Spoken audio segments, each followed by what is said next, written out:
Welcome back to our channel. నేను మీ Kavya. So car party జోరుగా ప్రచారం చేస్తుంది. 7 డివిజన్లో కూడా ఎగ్జిట్ పోల్స్ సర్వేస్ అన్ని కూడా కారు పార్టీకి చాలా పాజిటివ్గా వస్తున్నాయి. సో ప్రజెంట్ మనం చూస్తున్నాం కదా, పద్మాదేవేందర్ అక్క ఉన్నారు, ఒకసారి మాట్లాడదాం అక్కతో. సో ఎగ్జిట్ పోల్స్ అన్ని బీఆర్ఎస్ వైపే, అన్ని సర్వేలు బీఆర్ఎస్ వైపే. సో ఎట్లా సాగుతుంది ప్రచారం? బాగా సాగుతుంది. అందరు కూడా స్పందన బాగుంది. వాస్తవానికి ప్రజలందరూ కూడా బీఆర్ఎస్ వైపు ఉన్నారు, కేసీఆర్ సార్ వైపు ఉన్నారు. ఎక్కడ చూసినా కానీ కారుకే ఇస్తాము, కేసీఆర్ గారే రావాలి. 22 నెలల్లో కాంగ్రెస్ పార్టీ చేసింది ఏమీ లేదు. 6 గ్యారెంటీలు అన్నారు, అనేక హామీలు ఇచ్చిండ్రు, ఏ హామీ కూడా నెరవేర్చలేదు. భవిష్యత్తులో నెరవేర్చాలన్న నమ్మకం కూడా మాకు లేదు. కాబట్టి తప్పకుండా మళ్ళీ హైదరాబాద్ నగరం డెవలప్ కావాలంటే, తెలంగాణ అభివృద్ధి చెందాలంటే కేసీఆర్తోనే అవుతుంది. మేము కేసీఆర్ మీద నమ్మకం ఉంది. మేము ఒకసారి మరి ఊర్లలో కూడా నమ్మి ఓట్లేసి మోసపోయాము, మళ్ళీ ఓట్లేసే పరిస్థితి కాంగ్రెస్కు వేయము అని చెప్పేసి వాళ్ళు కరాఖండిగా చెప్తా ఉన్నారు. ఎక్కడికి వెళ్ళినా కానీ సునీతమ్మను ఆశీర్వదిస్తూ ఉన్నారు, కేసీఆర్ గారిని గుర్తు చేస్తూ ఉన్నారు, గోపీనాథ్ గారిని గుర్తు చేస్తూ ఉన్నారు. మరి మళ్ళీ హైదరాబాదు హైడ్రా లాంటి ఇబ్బందికరమైన పరిస్థితులు లేకుండా హైదరాబాద్ డెవలప్ చెందాలంటే కేసీఆర్తోనే అవుతుంది. ఇప్పుడు చాలా ఇబ్బందులలో ఉన్నాం. ఈ వర్గం ఆ వర్గం అని కాదు, అన్ని వర్గాల వారు కూడా తెలంగాణలో ఇబ్బందికరమైన పరిస్థితులను ఎదుర్కొంటూ ఉన్నారు. ఈ ప్రభుత్వం వచ్చినప్పటి నుండి కూడా కేసీఆర్ ప్రభుత్వం ఉన్నప్పుడు అన్ని వర్గాల వారికి న్యాయం జరిగింది. ఈ ప్రభుత్వం వచ్చిన తర్వాత ఈవెన్ నిరుద్యోగులు కావచ్చు, ఎంప్లాయీస్ కావచ్చు, కర్షకులు కావచ్చు, అదేవిధంగా మహిళలు కావచ్చు, వృద్ధులు కావచ్చు, హైదరాబాద్ నగరం కావచ్చు, ఎక్కడ చూసినా కానీ ఇబ్బందికరమైన పరిస్థితులే కనబడుతున్నాయి. కాబట్టి ఈ ఇబ్బందులు ఉండకూడదు. అందరూ బాగుండాలంటే కేసీఆర్ సారే రావాలని కోరుకుంటున్నారు. పద్మక్క, మీరు చూస్తూనే ఉన్నారు, ప్రచారం కంటిన్యూగా సాగుతుంది. అండ్ ఈ మధ్య కాలంలో చాణక్య సర్వే అని నిన్న, తర్వాత కేకే సర్వే అని ఒక 4 రోజుల క్రితం, అన్ని ఎగ్జిట్ పోల్స్ అన్ని బీఆర్ఎస్ వైపే చూపిస్తున్నాయి. సో ఈ ఎగ్జిట్ పోల్స్ ని కూడా విమర్శించే పరిస్థితి ఉంది కాంగ్రెస్. డెఫినెట్గా వాళ్ళకి ఏంటంటే విమర్శలతోనే వాళ్ళు అనేక హామీలు ఇచ్చి నెరవేర్చుకోలేక విమర్శలను చేసి ఏదో రూపకంగా భయపెట్టో, భయభ్రాంతులకు గురి చేసో, కేసులు పెట్టో, లేకపోతే అన్ని హామీలు ఇచ్చో మళ్ళీ మోసం చేసే ప్రయత్నమే కాంగ్రెస్ చేస్తుంది కదా, కుట్రనే చేస్తుంది కదా. మొదటి నుండి 22 నెలల నుండి కుట్రనే చేస్తున్నారు, ఇప్పుడు కూడా కుట్రలే చేస్తారు. ఇప్పుడు ఎలక్షన్స్ అయ్యేంత వరకు కూడా అనేక భయభ్రాంతులకు గురి చేయడము, మోసాలు చేయడము, రేపు అనేక మందిని ప్రలోభ పెట్టడం కూడా చేస్తూ ఉంటారు. ఎన్ని చేసినప్పటికీ కూడా ఎగ్జిట్ పోల్స్ బీఆర్ఎస్ వైపే ఉన్నాయి, ప్రజలు ముఖ్యంగా బీఆర్ఎస్ వైపే ఉన్నారు. అండ్ ఇంకో వైపు మనం చూస్తుంటే ప్రజల్లో సంక్షేమం సంబంధించిన ప్రశ్నలు అడిగే వాళ్ళని ఎప్పుడైతే మంత్రులు వస్తుంటే మీరు ఇది చేస్తా అన్నారు చేయలేరు, ఈ హామీ ఇస్తా అన్నారు ఇయ్యలేరు, నాకు 2500 ఏది, ముసలోళ్ళు 4000 పెన్షన్ ఏది అని అడుగుతుంటే వాళ్ళందరూ కూడా బీఆర్ఎస్ పేడ్ ఆర్టిస్టులు, వాళ్ళు నిజమైన ప్రజలు కాదు, ఓటర్లు కాదు అనే విమర్శ. వాళ్ళకి అప్పుడు ఎప్పుడైతే గతంలో వాళ్ళు అధికారంలోకి వచ్చే ముందు మాటలు చెప్పినప్పుడు సపోర్ట్ చేసిన వాళ్ళందరూ మంచోళ్ళు, మేమే మంచోళ్ళం అని చెప్పుకున్నారు. మళ్ళీ ప్రశ్నించే గొంతుకలు తయారై నువ్వు మాట ఇచ్చినావు ఇవ్వలేకపోతున్నావు అని ప్రశ్నిస్తే వాళ్ళు పేడ్ వర్కర్స్ అని చెప్పేసి మోసం చేసే ప్రయత్నం చేస్తుంది కాంగ్రెస్ పార్టీ. వృద్ధులను అడగండి, గల్లీకి తిరగండి, ఊర్లలోకి వెళ్ళండి, ఎక్కడికి వెళ్ళిన మంత్రులకు కనీసం వాళ్ళ ఎమ్మెల్యేలే 2 లక్షల కోట్లు అప్పు చేసిండ్రు, ₹1 మా ఊరికి రాలేదు, మేము ముఖం చూసి పెట్టుకోలేకపోతున్నాం, ఊర్లలో తిరగలేని పరిస్థితి కనబడుతుందని కాంగ్రెస్ ఎమ్మెల్యేలు మంత్రులే వాపోతూ ఉన్నారు. అలాంటిది ఎక్కడ అభివృద్ధి చేస్తారు? ఇక్కడ ఎవరైతే ప్రశ్నిస్తున్నారో ఆ ప్రశ్నించే గొంతుకను నొక్కే ప్రయత్నం చేస్తున్నారు, ఆ ప్రశ్నించే గొంతుకను ఏమార్చే ప్రయత్నం చేస్తూ ఉన్నారు. అంటే ప్రశ్నించే గొంతుకలన్నింటి కూడా గతంలో ప్రశ్నించే గొంతుకను అవుతా అన్న రేవంత్ రెడ్డి ఇప్పుడు ప్రశ్నించే గొంతుకను నొక్కే ప్రయత్నం చేస్తూ ఉన్నాడు. అంటే అందుకే తనదాకా వస్తే కానీ తెలియదు అంటారు. ఇప్పుడు అన్ని హామీలు ఇచ్చి నెరవేర్చలేకపోతున్నాడు.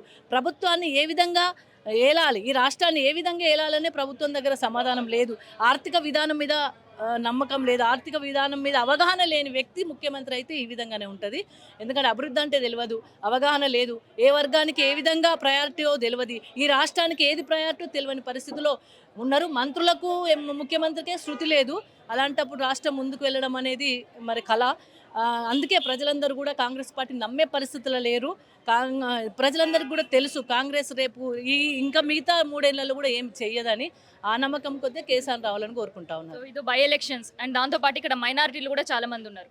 సో మైనారిటీలకు ఏం చెప్తారు? ఎందుకంటే ఇన్ని రోజులు మీరు ప్రశ్న చేశారు, మైనారిటీలకు మీరు ఏమి ఇచ్చారు, మీ దగ్గర ఒక మంత్రి కూడా ఇవ్వలేదు, ఒక ఎమ్మెల్సీ కూడా ఇవ్వలేదు అని బీఆర్ఎస్ ప్రశ్నలకి సమాధానంగా అసరుద్దీన్ నించోబెట్టారు. సో ఏం చెప్తారు ఇవాళ మైనారిటీలు? నేను మైనారిటీ సోదరులందరూ కూడా విజ్ఞప్తి చేస్తూ ఉన్నాను. ఎందుకంటే వాళ్ళకు రంజాన్ తోఫా ఇచ్చింది కేసీఆర్ గారు, ఇమాములకు మోజంలకు తనఖా ఇచ్చింది కేసీఆర్ గారు, గురుకుల పాఠశాలలు మహిళలకు కానీ ఆడపిల్లలకు కానీ అబ్బాయిలకు కానీ గురుకుల పాఠశాలలు పెట్టింది మన గౌరవ కేసీఆర్ గారు. చాలా బడ్జెట్ కేటాయించింది గౌరవ కేసీఆర్ గారు. మరి అలాంటి కేసీఆర్ గారినే ప్రజలు నమ్ముతా ఉన్నారు. ఇప్పుడు కూడా మైనార్టీ సోదరులు కూడా మేము బీఆర్ఎస్ డిమాండ్ చేసింది కాబట్టి, బీఆర్ఎస్ అడిగింది కాబట్టి, బీఆర్ఎస్ ఒక్క ఎమ్మెల్యే ఒక మంత్రి కూడా లేడు మైనార్టీ సోదరులకు ఇవ్వలేకపోయినరు మీరని బీఆర్ఎస్ పార్టీ అడిగింది కాబట్టి ఈరోజు ఎలక్షన్ల కోసం 22 నెలల నుండి ఏం చేసిండ్రు? 22 నెలల నుండి అజరుద్దీన్ గారు గుర్తు రాలేదా? ఎందుకు మంత్రి చేయలేకపోయినరు?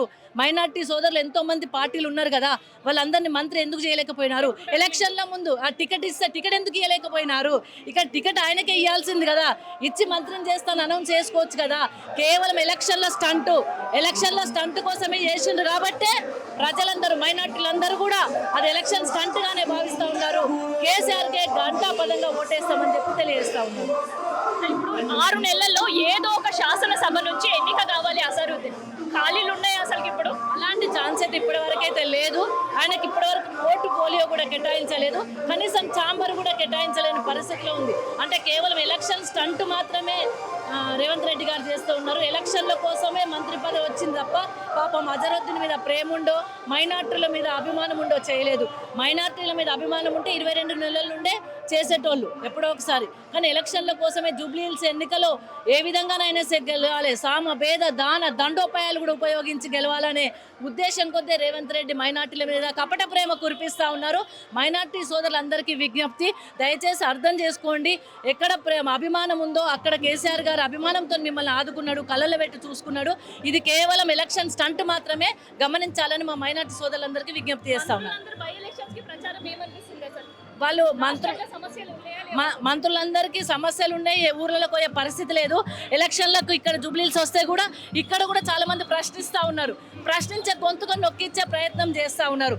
ఇక్కడ కూడా గల్లీ తిరగతలేరు, పైన తిరిగేసి వెళ్ళిపోయే పరిస్థితి కనబడతా ఉంది. మంత్రులు చాలా లోపలికి వచ్చి పేద ప్రజల దగ్గరకు వచ్చి ఓటు అడిగే పరిస్థితి లేదు, కేవలం కాలనీలాగా తిరిగి వెళ్ళిపోతా ఉన్నారు. అడిగితే పరిస్థితి ఏంది అసలు?